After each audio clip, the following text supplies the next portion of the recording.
चांद पर प्रज्ञान रोवर की बड़ी खोज, जिसे देख नासा भी हुआ हैरान। चंद्रयान 3 मिशन के आखिरी पड़ाव में हुआ बड़ा खुलासा। चांद की सैर पर निकला प्रज्ञान, आई कामयाबी की तस्वीर। इसरो ने बताया अब आगे होगा और भी बड़ा इम्तिहान। दोस्तों, इसरो वैज्ञानिकों के अथक प्रयासों और करोड़ों भारतीयों के दुआओं के नतीजे आज हमारा चंद्रयान 3 चांद के दक्षिणी ध्रुव में शान से खड़ा हुआ है और इसे चांद पर लैंड किए हुए करीब 1 हफ्ता होने जा रहा है। और अब यह मिशन बस 1 हफ्ता और चलने वाला है, जिसके बाद चांद पर फिर से 14 दिन के लिए रात हो जाएगी, क्योंकि प्लान के अनुसार लैंड करने के बाद इसे 14 दिन रिसर्च का काम करना है। यही वजह है कि जिस दिन से चंद्रयान ने लैंड किया है तभी से हमारा प्रज्ञान रोवर चांद की अंधेरी व रहस्यमय दुनिया के बारे में बड़े बड़े खुलासे कर रहा है। इसके साथ ही ये चांद की जमीन पर भारत की एक ऐसी अमिट छाप छोड़ रहा है जो आने वाले करोड़ों सालों तक नहीं मिटेगी। तो आखिर प्रज्ञान ने चांद पर ऐसी कौन सी बड़ी खोज की है जिसकी पूरी दुनिया में चर्चा हो रही है? इसरो ने प्रज्ञान रोवर को ऐसी कौन सी टेक्नोलॉजी से लैस करके भेजा है कि चांद के इतने मुश्किल हालातों में भी ये आराम से अपनी रिसर्च को अंजाम दे रहा है? और सबसे जरूरी अभी आगे ये और कौन कौन से कारनामे करने वाला है। साथ ही चांद के इस इलाके में क्या इसकी मुलाकात एलियन से भी हो सकती है? ये सब कुछ आज हम आपको इस वीडियो में एक्सप्लेन करने वाले हैं, इसलिए इसे अंत तक जरूर देखिएगा। दोस्तों, 23 अगस्त की शाम जब हमारा विक्रम लैंडर चांद की सतह पर उतरा तो हम सभी ने चंद्रयान 3 मिशन के कामयाब होने का खूब जश्न मनाया। लेकिन सही मायनों में देखें तो वो मिशन वहां पूरा नहीं हुआ था, बल्कि लैंडिंग करना तो इस मिशन का सिर्फ एक हिस्सा था, जबकि आगे बहुत काम किया जाना बाकी था।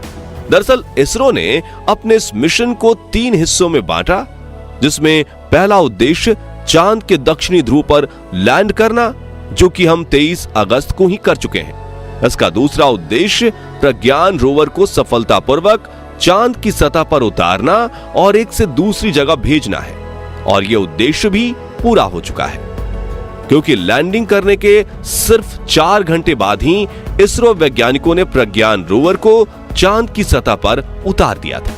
इसके बारे में घोषणा करते हुए इसरो ने एक वीडियो भी शेयर की, जिससे आप इस समय अपनी स्क्रीन पर देख रहे हैं।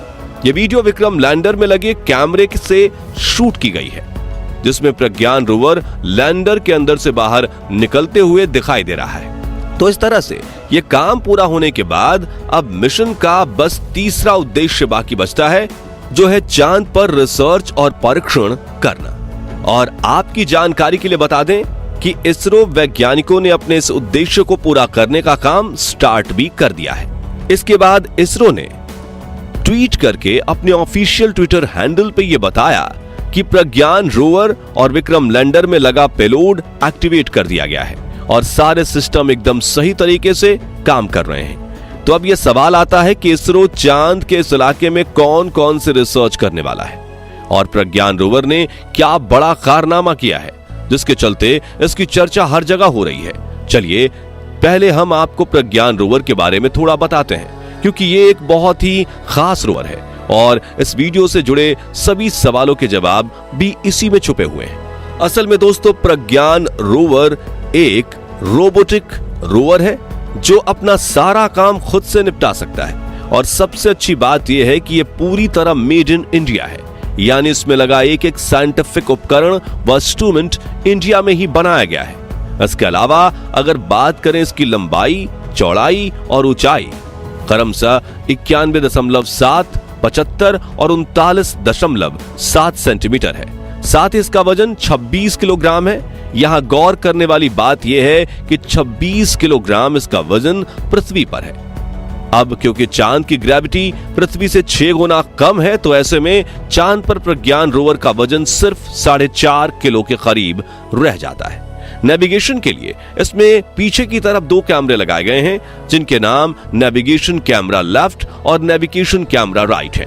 ये कैमरे प्रज्ञान रोवर की 2 आंखों की तरह हैं, जो इसे सामने मौजूद बाधाओं के बारे में अवगत कराते हैं। इसके अलावा इसमें ऊपर की तरफ सोलर पैनल भी लगाए गए हैं, जो इस रोवर का सबसे अहम हिस्सा है। दरअसल प्रज्ञान रोवर पूरी तरह से सौर ऊर्जा पर ही चलता है और इसके लिए इसमें लगाए गए सोलर पैनल 50 वॉट बिजली उत्पन्न कर सकते हैं। इन्हीं सोलर पैनल्स के ऊपर इसमें RX-TX एंटेना भी लगे हैं ताकि चांद पर घूमते हुए लैंडर के साथ इसका कनेक्शन बना रहे और अपनी रिसर्च का डेटा ये लैंडर को ट्रांसफर कर सके। दोस्तों, प्रज्ञान एक 6 पहियों वाला रोवर है जिसमें दोनों साइड में 3-3 पहिए लगाए गए हैं और इन्हें इस तरह से डिजाइन किया गया है कि ये चांद की उबड़-खाबड़ जमीन पर भी बड़े आराम से चल सकते हैं। अपने इन पहियों की मदद से प्रज्ञान रोवर 0.036 किलोमीटर प्रति घंटे की रफ्तार से चल सकता है। आपको यह स्पीड भले ही कम लगे एक लूनर रोवर के हिसाब से, और जो मिशन इसको करने हैं उसको देखते हुए यह स्पीड पर्याप्त है। प्रज्ञान रोवर की सबसे खास बात यह है कि चांद पर जहां जहां भी ये जाएगा वहां मिट्टी पर भारत और इसरो की छाप बनती जाएगी। असल में वैज्ञानिकों ने इसके पहिए पर इसरो के लोगो और भारत के राष्ट्रीय चिन्ह अशोक स्तंभ को उकेरा हुआ है। और क्योंकि चांद पर कोई भी वायुमंडल नहीं है, इसलिए भारत के ये निशान चांद पर करोड़ों सालों तक ऐसे ही बने रहेंगे। अब प्रज्ञान रोवर के रिसर्च इंस्ट्रूमेंट्स की बात करें तो इसमें वैज्ञानिकों ने अल्फा पार्टिकल एक्सरे स्पेक्ट्रोमीटर और एपेक्स और लैंडर इंड्यूस्ड ब्रेकडाउन स्पेक्ट्रोस्कोप यानी LIBS ये 2 उपकरण लगाए हैं। इनकी मदद से ये लूनर सरफेस की बहुत ही बारीकी से जांच करेगा, क्योंकि APXS एक तरह का स्पेस माइक्रोस्कोप है और LIBS एक लेजर बेस्ड उपकरण है। इनकी मदद से ये चांद की सतह पर छुपे उन रहस्यों को उजागर करेगा जिससे अभी तक हमारी दुनिया अनजान है। वैसे रिसर्च के इस काम में विक्रम लैंडर का भी रोल काफी ज्यादा अहम है, क्योंकि प्रज्ञान रोवर अपनी रिसर्च का डेटा विक्रम लैंडर को सेंड करेगा और फिर उसकी मदद से ये डेटा हमारे पास पृथ्वी तक पहुंचेगा। इसके अलावा विक्रम लैंडर में भी कई तरह के एडवांस साइंटिफिक इंस्ट्रूमेंट्स यानी पेलोड्स बनाए गए हैं, जिसमें radio anatomy of moon bound hypersensitive ionosphere and atmosphere यानी Rambha, instrument of lunar seismic activity यानी कि ILSA, ल्यूमिगर प्रोब यानी कि LP और चंद्राज सरफेस थर्मोस्फेरिकल एक्सपेरिमेंट यानी कि चास्टे का नाम शामिल है। अपने इंस्ट्रूमेंट्स की मदद से यह चांद के मौसम, चांद कितना ठंडा या गर्म है, चांद की हवा, यहां आने वाली भूकंप और प्लाज्मा डेंसिटी व इसकी विविधताओं की जांच करेगा। अब आपके मन में यह सवाल जरूर आ रहा होगा कि विक्रम लैंडर में तो प्रज्ञान रोवर से कहीं ज्यादा साइंटिफिक इंस्ट्रूमेंट लगे हुए हैं, फिर भी रिसर्च के इस कार्य में रोवर को इतना इंपॉर्टेंट क्यों माना जा रहा है? असल में दोस्तों, इसकी वजह यह है कि विक्रम लैंडर अपनी सारी रिसर्च एक ही जगह पर खड़े खड़े पूरी करेगा, जबकि प्रज्ञान रोवर अलग अलग जगहों पर जाकर चांद के रहस्यों को उजागर कर पाएगा। ये अलग अलग लोकेशंस से चांद की सतह और वहां की अंधेरी दुनिया के फोटोज खींचकर हमें भेजेगा। साथ ही यह विभिन्न स्थानों पर जाकर पानी की खोज भी कर पाएगा, जो विक्रम लैंडर चाहकर भी नहीं कर सकता। यही वजह है कि चंद्रयान 3 मिशन के इस आखिरी फेज में सबसे ज्यादा महत्व प्रज्ञान रोवर का ही है। अब अंत में सवाल रह जाता है कि क्या चांद के इस इलाके में प्रज्ञान रोवर की मुलाकात एलियन से हो सकती है? सबसे पहले तो आपको बता दें कि यह सवाल बार बार इसलिए उठ रहा है क्योंकि चांद के इस हिस्से में एलियंस के होने के दावे सदियों से किए जाते रहे हैं और किसी एक एक्सपर्ट ने नहीं बल्कि दुनिया के कई सेल्फ क्लेम्ड रिसर्चर, राइटर और यहां तक कि वैज्ञानिकों ने भी चांद के इस हिस्से में एलियंस होने की संभावना जताई है। शायद दक्षिणी ध्रुव को लेकर इस तरह की बातें इसलिए भी ज्यादा की गईं क्योंकि चांद के इस हिस्से को अभी तक एक्सप्लोर नहीं किया गया था। हालांकि जो लोग यहां एलियंस होने का दावा करते हैं उनके पास अपनी इस बात को साबित करने की कोई भी ठोस सबूत नहीं है। अब अगर इनके इस दावे में जरा भी सच्चाई है तो प्रज्ञान रोवर की मुलाकात सच में एलियंस से भी हो सकती है। इन सभी संभावनाओं को ऐसे ही झुटलाया नहीं जा सकता।